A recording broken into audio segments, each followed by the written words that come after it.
Ciao, ciao Andrea, sono Maurizio. Senti un po', ti volevo dire una cosa, no? Siccome sono arrivate 3 casse di roba, volevo sapere se mi puoi dire una mano, sai, io sto un po' in difficoltà a smerciarle, capito? Perché sto senza lavoro, che cazzo dobbiamo fare adesso, ragazzi? Senti, allora, ti dicevo, mi è arrivato un Don Perignon, che è quello che se beve Sarkozy con qua la zoccola della moglie di Carla Bruni, c'ha presente quella stangona.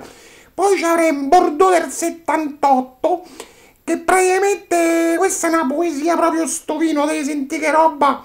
Praticamente è quello che se beve a Gianna Resi, c'ha presente Gianna, quello della Ferrari che correva che le macchine in Formula 1.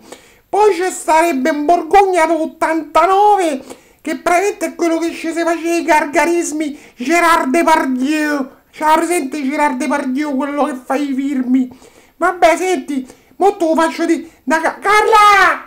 Carla! Non mi sente che sta a sfidetta al pesce, ma anzi mo gli vado a dare una mano, che se no quella fa un casino, non ci capisce un cazzo. Vabbè, va, te saluto, vado che aiuto Carletta, va. Ciao, ciao Andrea, ciao, so ragazzi. A Carla! Io porto il bagno